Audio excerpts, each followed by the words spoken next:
Blaxit to Africa. I'm Tyre Nichols, a California native living her best life in Nairobi, Kenya. Thank you for coming along for the ride.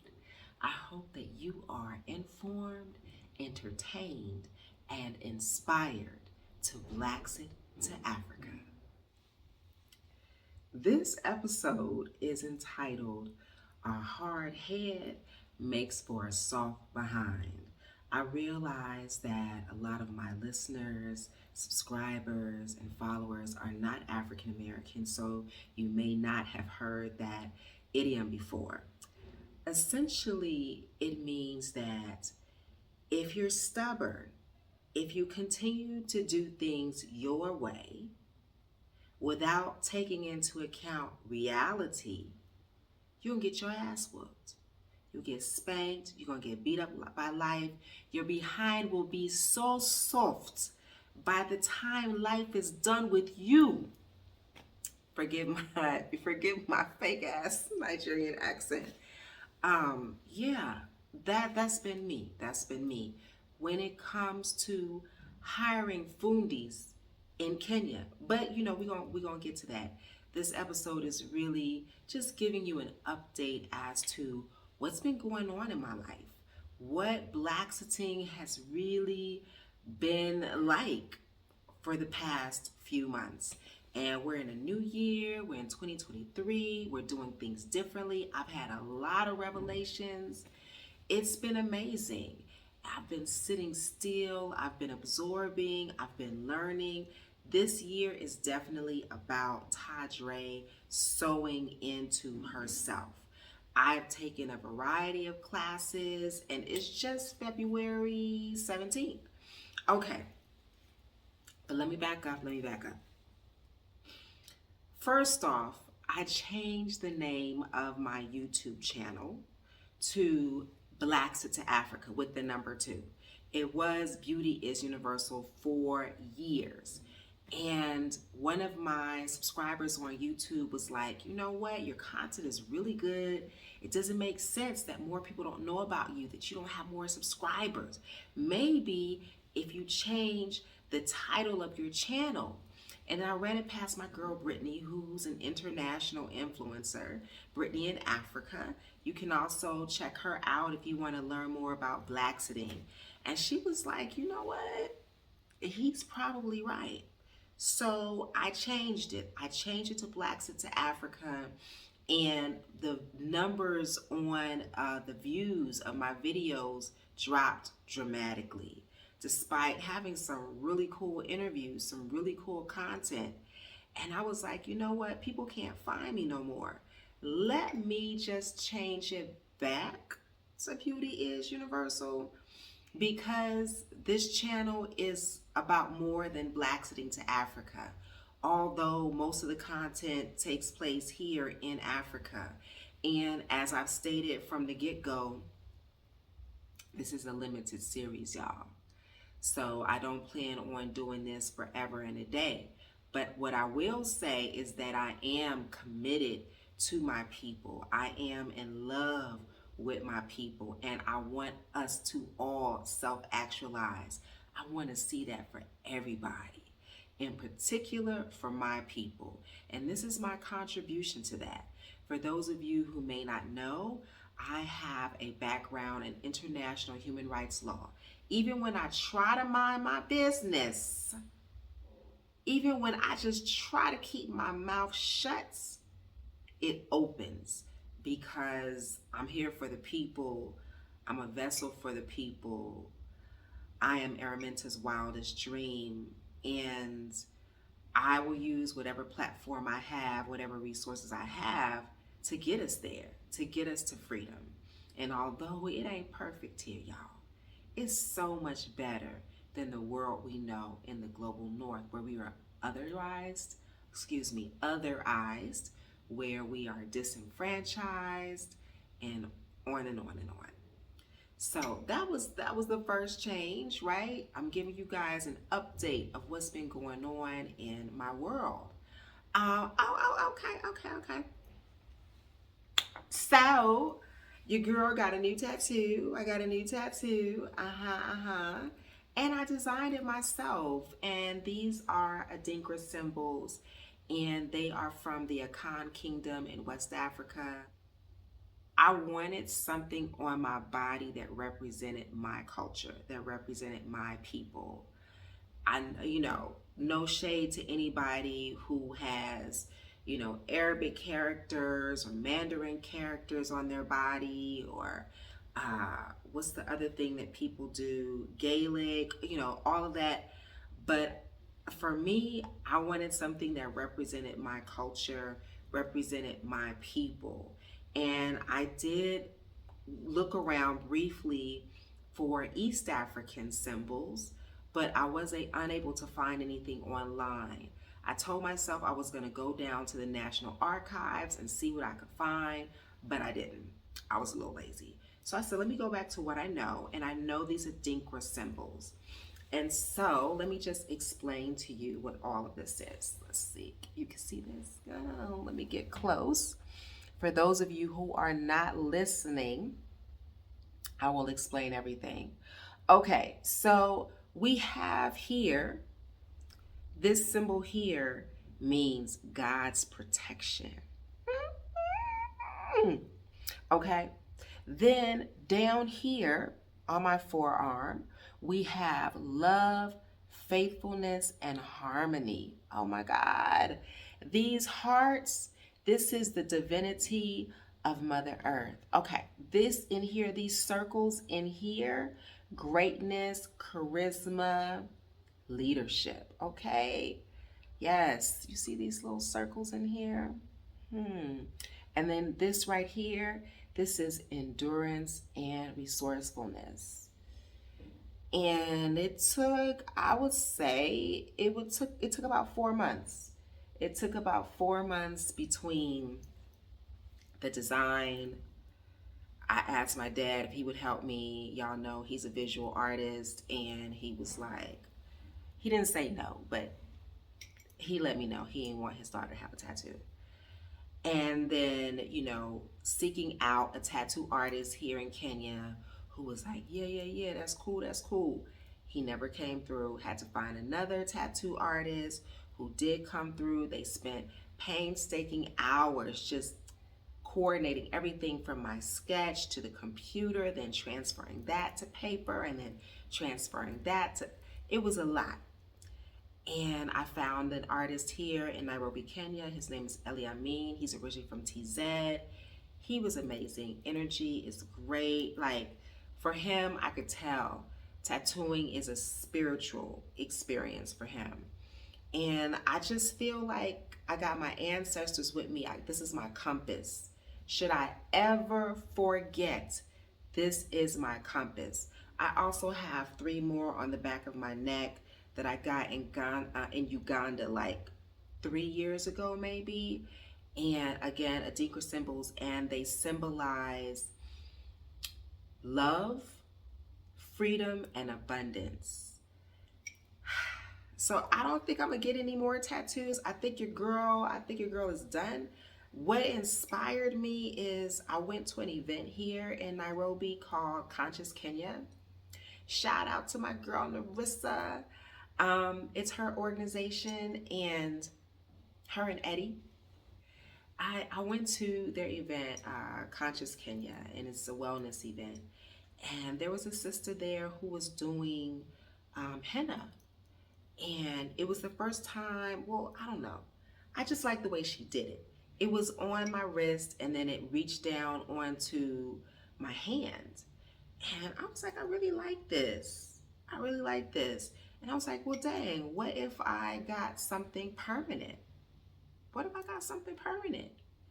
And so then that's when the ideas started flowing. Y'all know I'm a creative.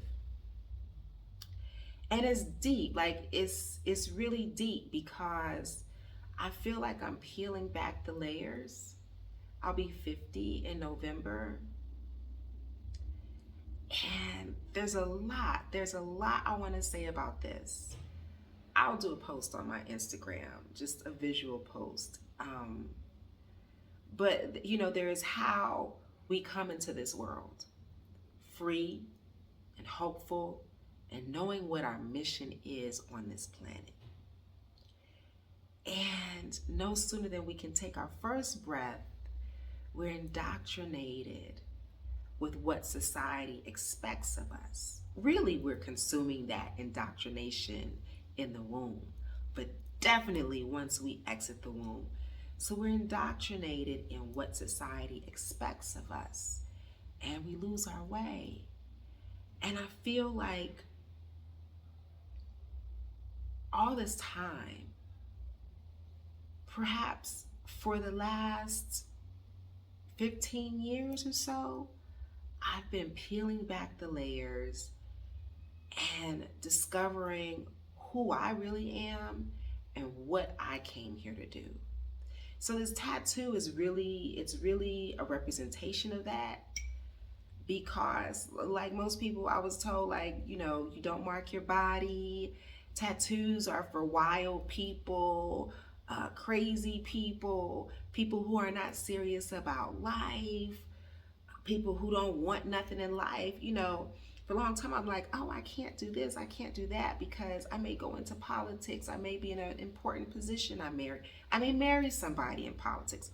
All of this I was doing because of how I wanted to be perceived by society, or rather, how I know society wanted to perceive me. So, I went and got the septum ring and the neck tattoo a couple of years ago in Uganda to just commemorate like my birth and my unfolding.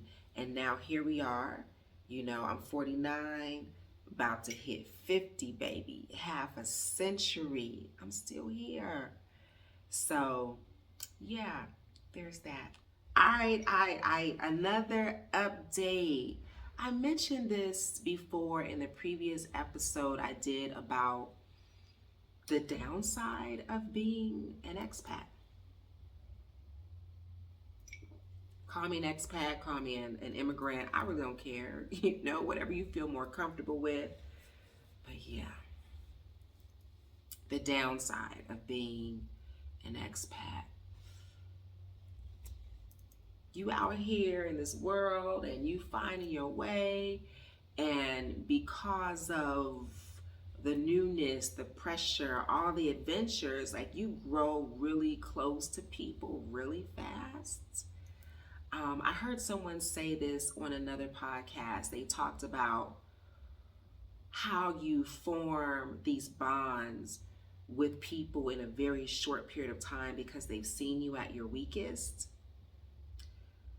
because they've come to your aid, they've supported you when your family and your familiar network was not around. So yeah, I got my clique here.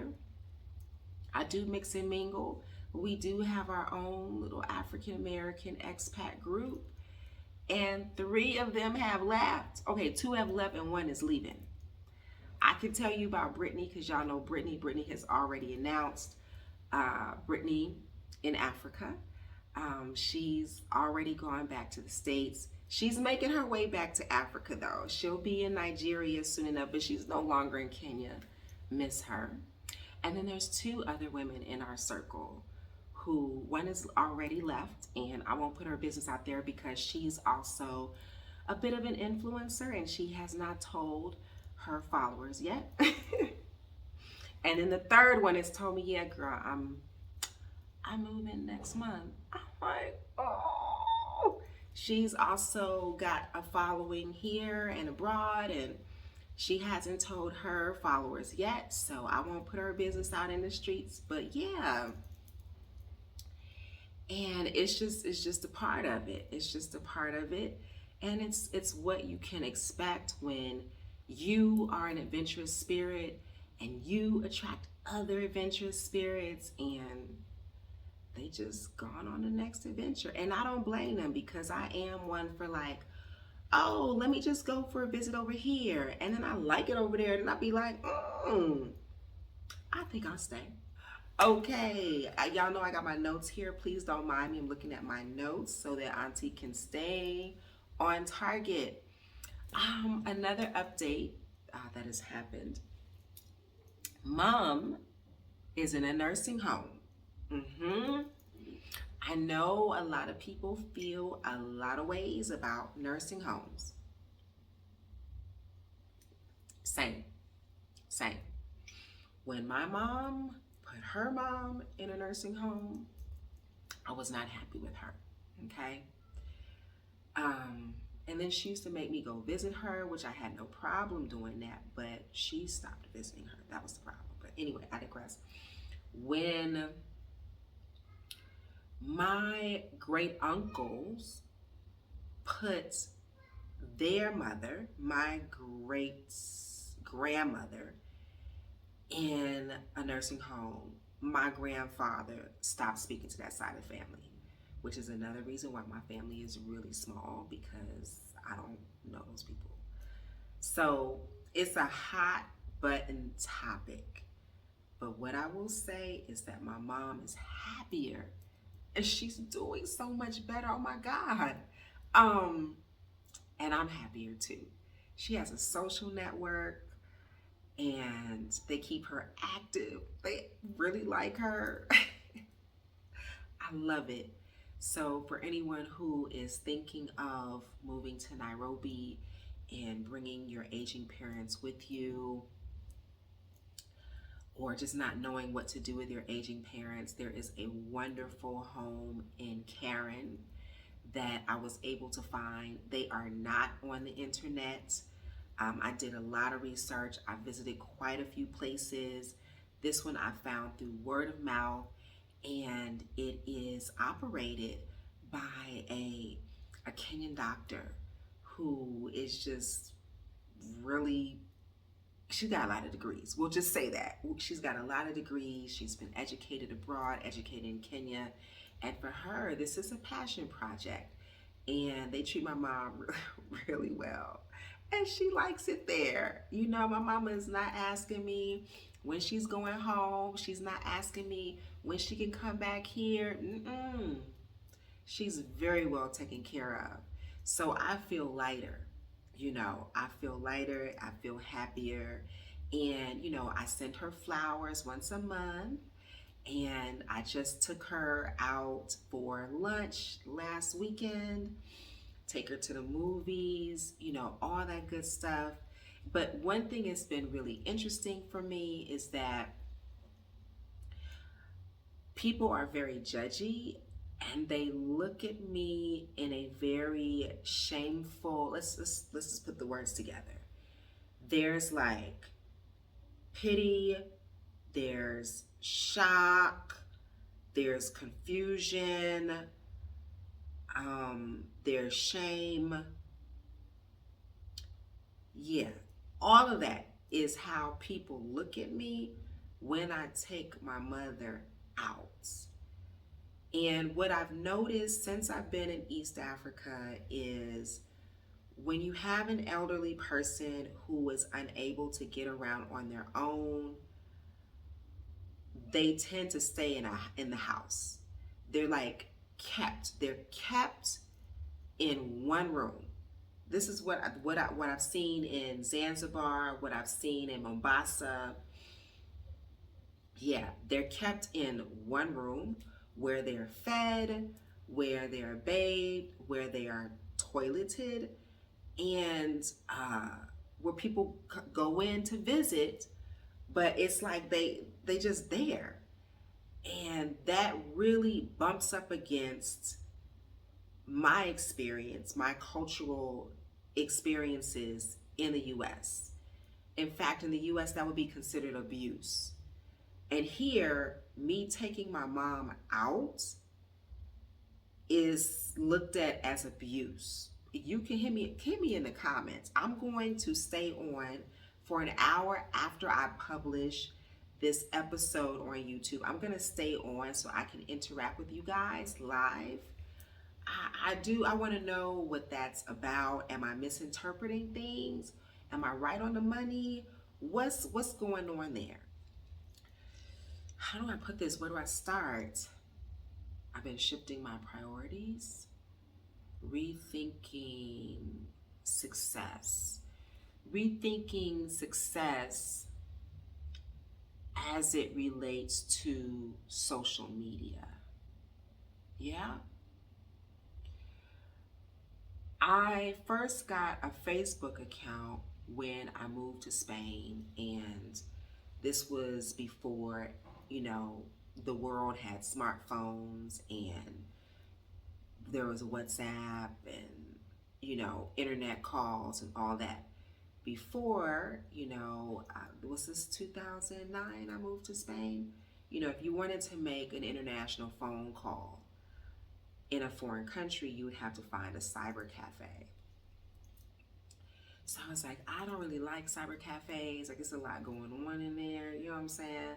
So how about I get a Facebook account, and that way I can communicate with my loved ones for free. And everybody can see that I have not completely lost my mind, that I am okay, because folks was worried. So that was my point for joining Facebook. Facebook, honestly, is not a platform that I particularly enjoy. That's why I'm not really on it, okay? Then Instagram happened, and I was like, ooh, there's an opportunity to promote my business here. And that's what Instagram has been for me. And it has become like an obsession. So I say all of that to say that I'm not gonna be posting a whole lot. I gotta be about living in the moment. I gotta be about my mental health. I gotta really shift how I live my life. Last night I was scrolling. On Instagram, watching videos on YouTube. It just took me, it takes you down a hole. Next thing you know, you reading blogs, you're doing all this when really I needed to be reading. And I'll get to that. I'm studying, I'm learning something new. And I finally cracked open the book and I said, let me see if I can spend as much time reading this book as I have been scrolling Instagram. I originally got on Instagram because I was like, ooh, I'm about to travel the world and I want to get people to pay for my travels. I want people to fly me all over. I want brand deals. I know I can get it. No corporation has flown me anywhere to cover anything. Now, I have done a little bit of work here and there, social media, content creation for small businesses in exchange for, let's say, lodging. I haven't gotten any brand deals. Why am I obsessive about posting on Instagram? You know, I have clients I work with where I plan out their schedule for the month. There was a time when I was planning out my content for the month. And for what? You know what I'm saying? I don't even have that much content. You know what I'm saying? Like, my life is really not that exciting for a whole month's worth of content. So let me just step back a little bit. There's a sister that I follow, Ijeoma Kola. She's Nigerian American. She's married to a Kenyan. She spent some time here in Nairobi with her hubby for a while. She has 126,000 followers on Instagram. She's got the coveted blue tick. And she recently just posted, like, listen, this is why I am no longer an influencer. I am your retired influencer. And she listed a number of reasons as to why she's pulling back from social media. One, life balance. I would hate to be with my dad. I haven't seen my father since January of 2018 when he dropped me at the airport for Zanzibar. I would hate to be having a wonderful moment with him and thinking, oh, this is content. How can I frame this? Let me set up the camera. Let me get my... But that's the life of an influencer. You're always on. She also listed that it was bad for her mental health. It is.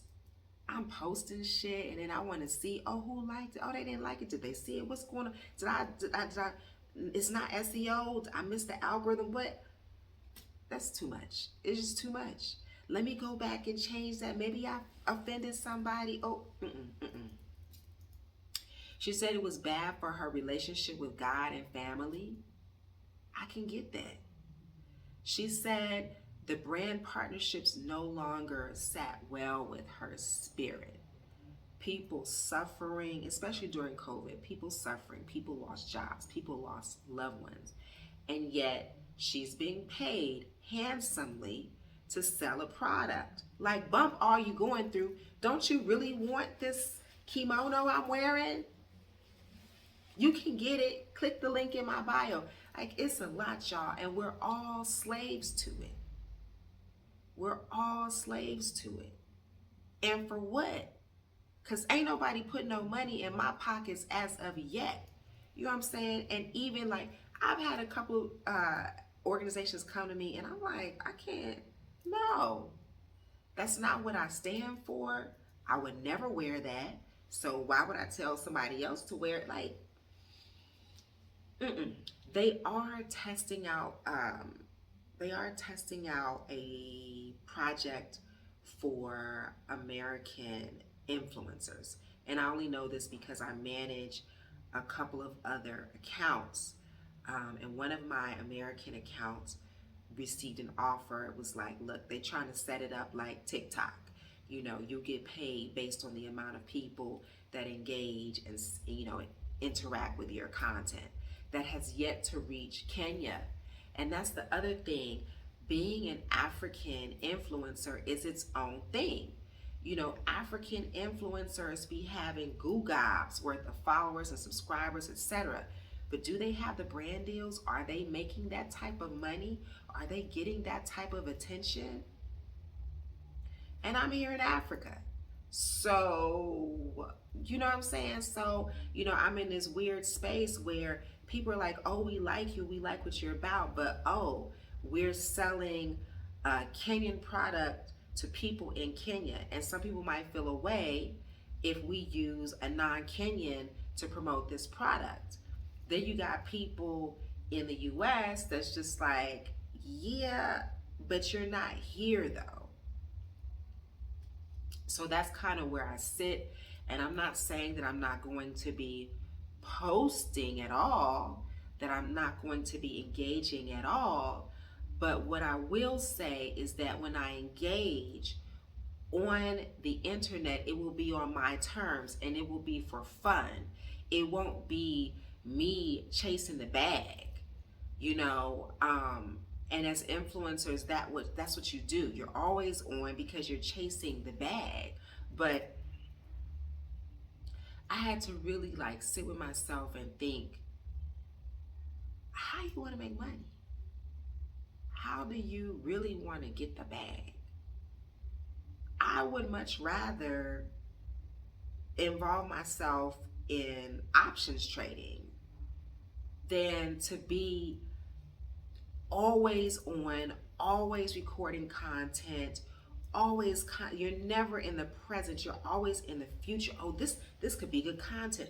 Oh, I'm sitting here with my girls, this is content. Oh, you know what I mean? Would I rather, like, the editing process is a whole nother situation.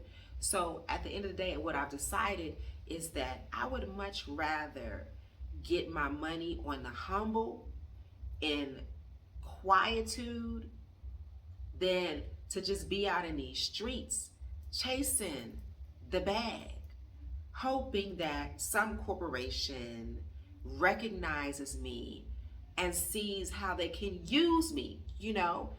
And I have been used by corporations before, like, and we already know they paying us less. Come on. So, you know, that's, you're gonna see this play out in my life. You know, if you go to my Instagram right now, you'd be like, dang, she ain't posted. Yeah, I'll be posting in my stories because I see things that inspire me and I want to share, and I think people will laugh at it or people will get inspired by it. But creating these reels, baby, that's another thing. Ijeoma said last year in 2022. She's like, these reels, I got so much on my plate, and yet it's taking me an hour to create a reel, a video. And this is somebody with 126,000 followers as of February 17th. Honey, ahead. Now we get to the title of this episode. I gotta take a sip of tea just so I can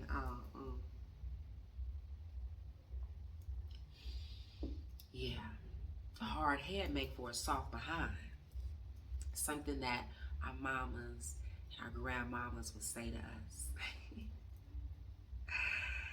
And so I did it once again. If you saw my episode, what was it? Things that annoy me about Kenya. I talked about this this fast money, this get what you can type attitude, and I had like all these examples about how these carpenters have screwed me over. All right, well, I did it again. Scrolling on Instagram. Scrolling on Instagram yet again, and I came across Bow Masters. They had a paid ad on there, and I liked what they featured. I like home decor, So I clicked. I said, "Oh, they got some cute stuff."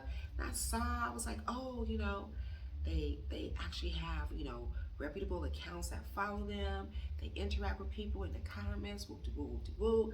I was like, "Oh, mirror, I'm a stylist, and I've been going out the house and I've been able to see my whole body from head to toe. I have been needing, since I've been in East Africa, a full-length mirror." So I ordered a full-length mirror. Kyo. I ordered a full-length kyo, as we say in Swahili. Baby, they hit me right back. They was like, "Oh, you want a mirror?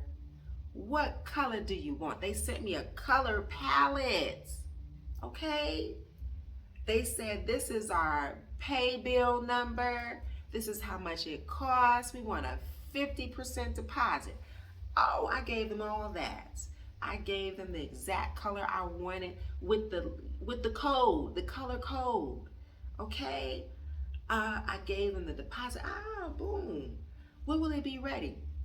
Thursday. Thursday came and went.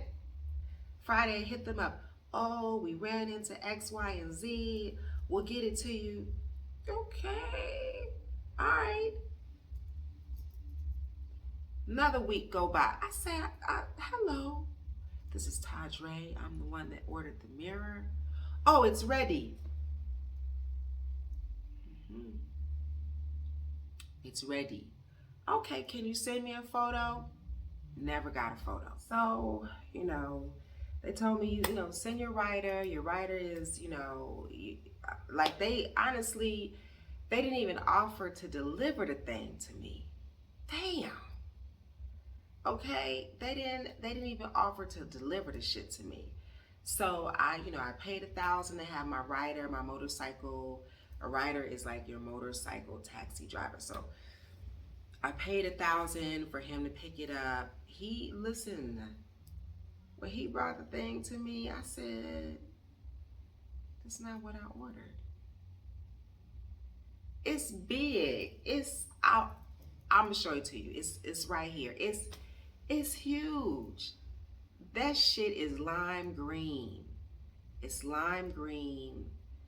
It's not sanded properly. It's not cut properly. It's not what was in the photo that was on their Instagram account. And what I realized after it was too late is that they just took that photo off of anywhere. They took that photo somewhere off the internet and they posted it on their account like, yeah, we could do this too. And I saw like they had other images of what I think is their workshop. They doing dining room tables, they doing bed frames, you know, all this stuff in a style that I really like. You know what I'm saying? I would have ordered more, perhaps, if I needed. So you would think a simple rectangular mirror would be easy. There's glue on the mirror, all it. Let me just give you the backstory. My father started his career as a carpenter. He started his career in Hollywood as a carpenter.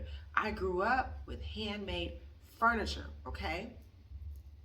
I grew up with not only assisting this man build shit, he insisted that we build shit.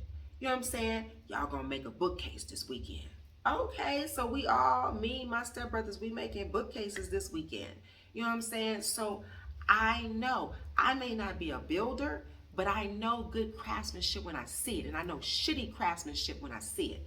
So I said, Then I was like, oh, I think I need an enforcer. Who can I call? And this brother who, so I think he found me on YouTube.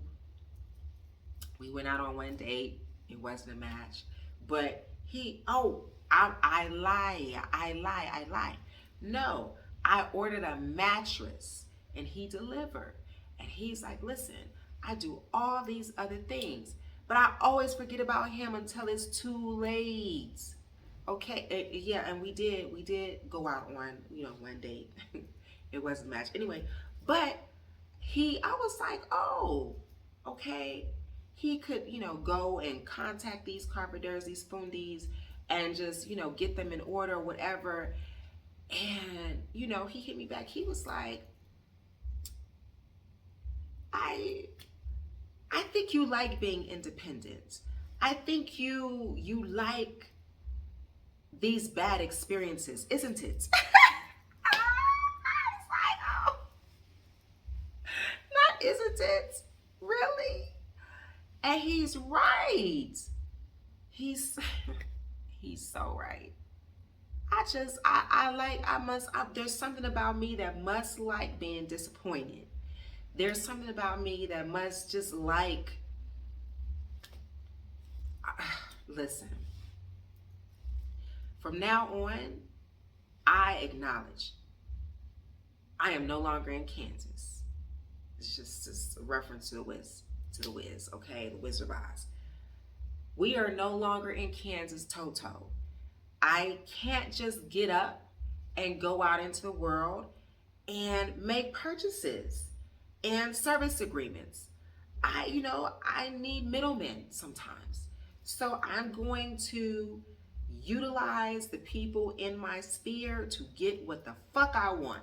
And if I have to pay a little more, I don't mind. Because what's more expensive is paying for some shit you don't want. Is having to fix some shit that it just doesn't meet your standards. So yeah, So I had to decide. I was like, this is what I want. I want them to fix this and fix that. And he was like, okay, I can get somebody to do it. And now I'm looking at it, and I'm just like, okay, I do have some lime green in my house. I think I might be able to live with it. We'll see. All right, another update. Pouring into myself. I started Pranic healing. So if you know me, you know that I'm interested in Tantra. I'm interested in elevated sexual experiences, unfolding, creativity. Y'all know we create through our yonis and our lingams now. And so I haven't been able to find any Tantra classes in Nairobi, but I did find a Pranic Healing Institute in Nairobi, and it's beautiful. Like, that facility, the air in there feels so light. It's a beautiful facility. It smells good. Again, I found them at Conscious Kenya. And really what pranic healing is about, prana meaning energy, and then obviously healing, it's about breath, and it's about channeling, and it's about your energy centers, right? So in yoga, we call them chakras. Some people call them meridian centers, etc., etc. And it's really powerful because not only can we heal ourselves, but we can heal each other. And I come from a religious tradition, Baptist church, Christianity, where the pastor will lay hands. They'll lay hands right here on your ajna or your third eye, okay? They'll lay hands, or they'll lay hands right here on your heart chakra. Growing up, I didn't know what that was. Like, I'm sitting there like, is this real? You know? But this right here that I'm doing is real. So level 1, I'm at level 1, and you can heal through crystals. I haven't gotten to that level yet, but yeah, that's another update in my life, and I'm really happy about that. And what I'm learning about all of these traditions, all of these techniques, is that it's about breath. It all comes back to the breath. And all of us, including myself, we breathe through our chest. But when you watch a baby and you watch them sleep and you see their belly going up and down as they're sleeping, that's the proper way to breathe. And then these energy chakras, whether it's Reiki, whether it's yoga, meditation, pranic healing, what's the other one that they do in China? The word is escaping right now, but there's so many modalities of healing, and it all comes back to your energy centers and your breath. So I'm on this path, and I'm using this pranic healing training to get at like the energetic orgasms. That's where I'm going with this, right? But at the same time, I'm learning how to heal myself. And when I'm comfortable enough, I'm going to be healing everybody. I'm healing my neighbors. I'll be healing everybody. Okay. Oh, something else I did at the top of the year is abstract arts. Yes. So I did some abstract art online course. That was kind of cool. I just learned that you can pretty much do whatever you want, and it's art. Like, I wear wearable art, or I should say I rock wearable art. Like, but it was good. You know, I paid for a little course. It wasn't a whole lot of money. You know, again, I spent too much time on Instagram. You see why I need to pull back? It kept popping up as an ad on my Instagram timeline, and I was like, I want to do this. I come from a family of artists, and I'm more so of a curator, but I would like to paint too. I'm at whatever art gallery that I'm invited to. I love being in that space. I'm in my element, so I took the course, and all that's left for me to do is really carve out time to put what I learn into action, develop my own styles, my own techniques. I need to get the canvas, and I also need to get the paint and the brushes and all that good stuff. So yes, 2023 is popping. The learning continues. It's interesting because I met with two women who booked my eclectic fashion tour in Nairobi. And I believe one of them was in her late 30s and the other one was 40. And they were like, you know, I thought I would have had everything figured out by now. We don't ever. We don't ever. And it can be really frustrating, especially for someone like myself who I'm on that American diet, baby. I want everything quick, fast, and in a hurry. I need it. You know what I'm saying? I don't really have a whole lot of patience for certain things. And you realize as you mature and you gain more wisdom, like you will never learn everything. You will never have it all figured out. You will never know it all. And, I think some of us walk around with, a 6-year-old mentality sometimes. Think, because you think that when you become 18, when you're 6, you're like, oh, when I become 18, I'll be grown, I'll be married, I'll have children. That's what I thought. And when I started learning the prana, I was like, woo. I mean, there's so many levels, and I want to know it all. And I'll never be able to know it all. And I realized, wow,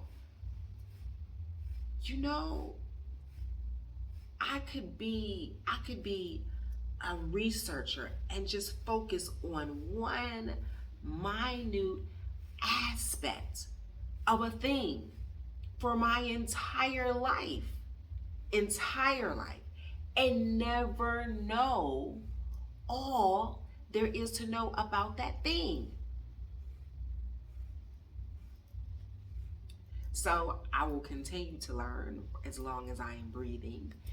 And there's another course that I am longing to take, options trading. There's an African-American sister here named Star. You may have seen her on Brittany in Africa's channel. And this sister,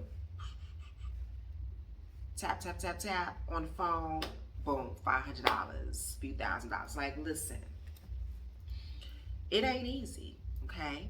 But I'm a visual learner, so I found a YouTuber who uses animation to teach about options trading, and I get it. So I'm going to invest in myself and invest in this course. Okay, you see where I'm going with this? You see where I'm going with this? Where I started at the beginning of this episode and where I am now? Okay, boom. Did you see what I just did? 180. I'm going to invest in myself and get this course, and I'm about to start putting my money to work. I'll tell you another thing that really got me thinking. My mom not having a retirement fund aside from her Social Security. My mom not having a plan for her retirement. 50-year-old Tyre that's just been doing things her way for the past, 30 some odd years. Oh, money's not important to me. Listen, I'm thinking about all these things, my retirement, investments. I'm child free, and I'm currently without a life partner. So I gotta, as my dad would say, what's your end game? So now, like, I'm saving like nobody's business. And of course I got a little crypto, and I have had 401ks in the past. I have had IRAs in the past, but how I've lived my life on the edge, I've had to dip into that, So now I'm like, oh no, we gonna leave that money there. And I want to learn how to make those trades, that option trading. So, I will be doing more of that, going deeper into that as the year progresses. I think I mentioned a few times already. Your girl about to be 50. I'm about to be 50. Shout out to SNL. I saw it on a Saturday Night Live skit, and it's been circulating as a meme. And I was telling my dad, like, yeah, I'm about to be 50 this year. And he just started laughing. He was like, that's funny to you, huh? Yes, I can't believe it. I put on my calculator. I was like, is this right? 2023 minus 1973. Yeah, girl, you about to be 50. So I'm about to be 50, and I'm happy. I'm happy about that because I'm still here. Yeah, I'm still here. And I'll say more on this later. Um, I'm planning a big birthday shebang. You know, I started this little tradition where I will do like a nude photo shoot. I don't know if I'm gonna be doing that. I don't know how long. You know, the good Lord gonna allow me to be able to just bear it all. You know, um, and last year I didn't really have the energy to do much. I was just tired, just real tired. Um, but this year coming up, or I'm sorry, not this year, this birthday coming up, I know I want to have all the people, all my ladies around me that have helped me grow, that have supported me, had my back, poured into me. You know, my life has expanded as a result of them. And it hasn't shrank. And I heard something probably on NPR, because I used to be an NPR junkie, National Public Radio, radio of the people in the US. And I think I heard on NPR, and they did a feature on a guy. Actually, I don't even remember what the feature was about, but I just remember they talked about a guy who had a birthday party, and it might have been his 50th or 60th, I don't recall, but he was very intent on having a party in which he celebrated the people that allowed him to expand, that helped him expand his life. And what do I mean by this?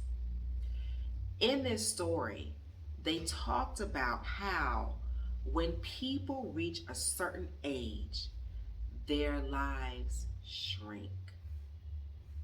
And I can definitely see that in the people around me. Think about it. You think you know everything. You think you've read all the books. So you don't read no more. You're not reading new authors. You don't like the new music, right? How many times have we heard, oh, this new music, I don't like it, I don't understand, this ain't no real music. You stop listening to new music. You don't make new friends. And all your friends you have from childhood, they start to die.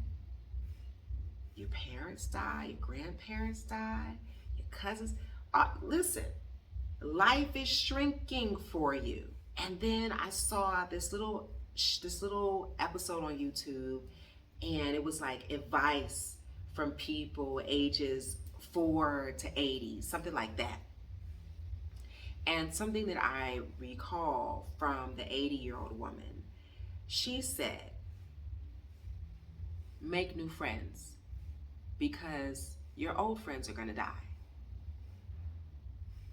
And for whatever reason, that stuck with me. So the guest list for my Hello 50 Bash is really, it's multi-generational, it's multinational, and I know we're all gonna have an amazing time. Women only, because I need for us to be comfortable and just let our titties hang. Like, you know what I'm saying, fellas, love y'all, but you know how that energy can shift when, when a different energy enters the room, okay? So yeah, I'm excited about that. What else do I have here on this list? My daddy coming. My dad is coming. I haven't seen my dad since January 2018. I was a really big daddy's girl, and he was my primary parent, believe it or not. he was my primary parent. Even when I technically live with my mom, he was my primary parent. So I'm looking forward to him being here. I'm looking forward to him coming to Africa for the first time. He's coming with his partner.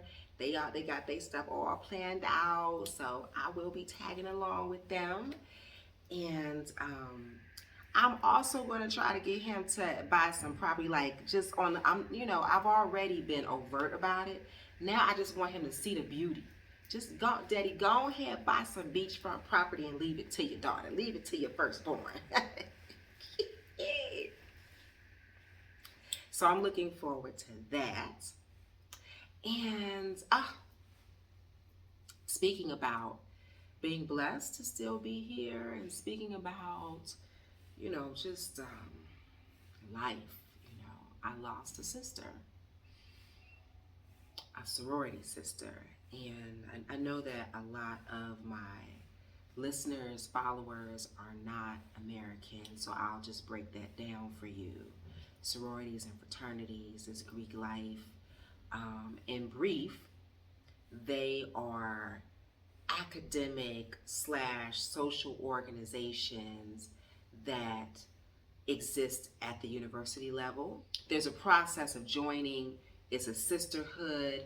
There are brotherhoods, and we are.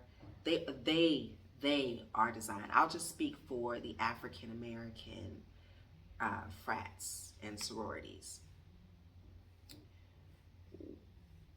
Designed for economic independence, Black people, economic advancements, strengthening of the Black community, community development, and also, you're supposed to thrive academically, although that can be tough because there's a huge social component.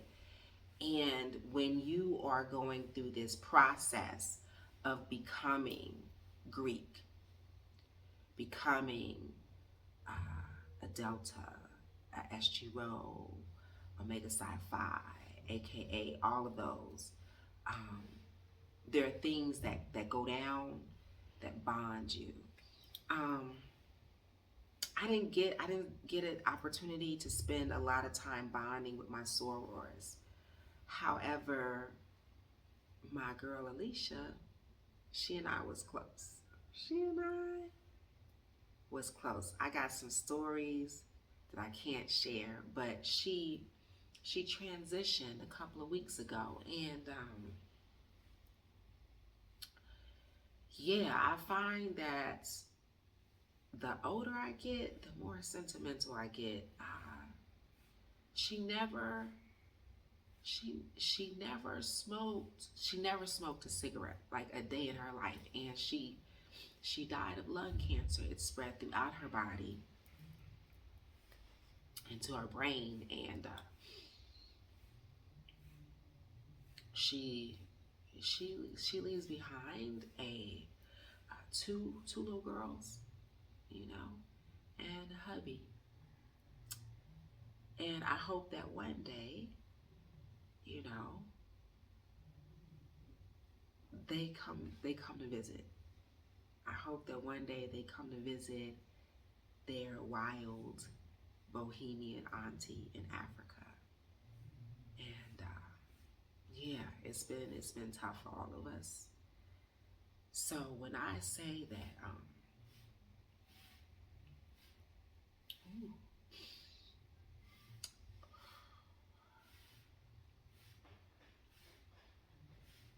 we're blessed.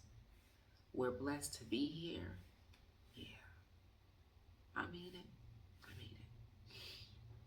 Definitely mean it. So now I have another ancestor. And a couple more things on this list of updates, yeah? There's been another public lynching in the United States. Brother Tyre Nichols. I did not watch it. I know a lot of people wanted to preserve their mental health and did not watch it. I don't follow the news for my mental health. What that means is that I'm a happier person. That means I'm more joyful. That means that I don't exist on fear. But sometimes that also means I'm not up on what's happening in the world, although this shit never seems to change, just different faces, different places. And so, yeah, that shit happened. And his death was caused by Black police officers. And it happened during Black History Month. And I think that this is another indication.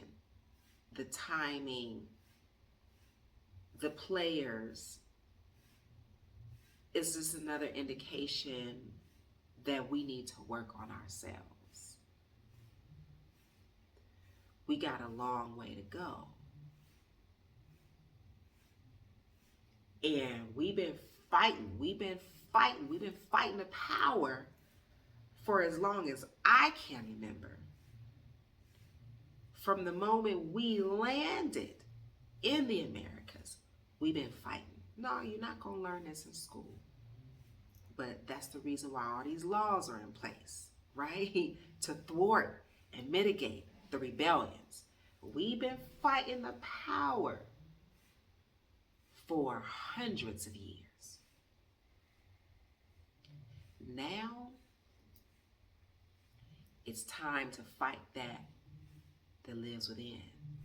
The little white man that's on your shoulder, telling you how to think, how to be, who to be with, how to write. James Baldwin talked about that. Toni Morrison alluded to that, right? This little white man that sits on our shoulder, that critiques what we doing, how we create, all that. Yeah. He lives here and here, and dictates how we treat each other and what we think about ourselves and how we exist in the world, how we move in the world, what we eat, how we eat. It's a lot there. And there's levels to growth, as I'm learning. We never reach full enlightenment until we leave these bodies. But we gonna have to start uncovering and pulling that shit. Listen, we gonna have to start getting comfortable in our Blackness, in our Africanness. We gonna have to start getting comfortable in our ancient spiritualities and ways of being. I took an African yoga class. Second one. I had heard about it. I had read about it. You know what I'm saying? This is the second one. Okay? Right here in Karen with a brother from the UK. He got a book out, y'all. And after the class, I asked him, I said, how did yoga leave Africa and make it to India? And he talked about the series of invasions and all this stuff, right? Did you know that? That this thing we call yoga began in ancient Kemet? Come on now. Taking you back, breath work. Breath work, energy centers. If you're in Nairobi, if you're in Kenya and you want to check it out, I'm gonna leave this brother's information in the description so you can check him out. Like, he's here in Karen, and you could it's amazing. Like, he uses a tuning pitchfork. I saw him meditating under a tree, which is another place where we can get wisdom and life force from. I have a best friend in the Arboretum that I sit and talk to. Do I sound crazy? But yeah, listen, our ancestors knew, all right? And we also did yoga with crystals. Like, it's an amazing experience, okay? But I say all that to say that it's time for us to come back to ourselves. That's the way forward. And to close this out, I want to ask you,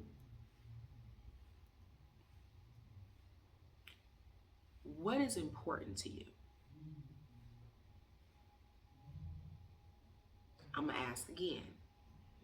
What is important to you? Sit in that. Sit in that for a moment. And I ask you this because y'all know this series is about encouraging people of African descent to return to the motherland. I always say, bring your resources, bring all that talent, bring all that know-how, bring your money, okay? Your business acumen, bring all of that back to Africa. Why? Because they don't deserve us. And I say this because ultimately I don't think that we can self-actualize in a place that despises us, a place that loves when we entertain, right? They love for us to sing the Star Spangled Banner, but we can't fully participate in the Americas, right? Come on now. And so in encouraging people to come back, I realize a lot of people are resistant. I realize not everyone is like me. Not everyone spent years studying Africa. Not everyone has spent years living in Africa. You know, this might be your first time out of your home state, out of your neighborhood even. But I ask you, what is important to you? Because we have 54 countries here now. We got 54 countries here. And I always say, choose one. But what's really important to you? Because not every country is going to have what you need. So sit there in that. And I'll tell you what's important to me. What's important to me is being able to self-actualize. I say this all the time. Freedom is what is important to me. Okay? Looking good, that's important to me. Like, I don't go to the gym just because I know I should go to the gym. There's some vanity there, right? The ocean, being near the ocean is important to me. Having access to metropolitan themes like art galleries, museums, theater, that's important to me. Being around like-minded people, that's important to me. Having access to good food, a variety of food, those things are important to me. What is important to you? Figure out what that is. Then take some time, if you're a visual learner, and start watching these YouTube videos and see what people who embody a similar shell, see what their experiences are like in those places. And, you know, plan a trip. By the way, now that we're on that, I want to remind folks that I offer consultations, and I'll give you an hour and I'll just pour into you based on what your needs are. These are very intuitive conversations. So hit me up in my DMs on Instagram. Also, if you're in Nairobi and you love to shop, I'll also say, or you like unique things, hit me up as well. I'm on Airbnb Experiences for an eclectic fashion tour in Nairobi with a wardrobe stylist. I'll take you to my favorite spots. We have a good time. And before I go, another update for 2023, baby. Tadre is finally realizing her worth. I may not be all the way there yet, but I think I'm scraping, I'm deep scraping the surface. And so with that is I'm finally realizing why I've attracted so many men who were unavailable emotionally, physically, psychologically, just not ready. I'm very clear on that. I didn't love myself enough. And there's levels to self-love, okay? But in regards to loving myself, also, I'm no longer working for free, y'all.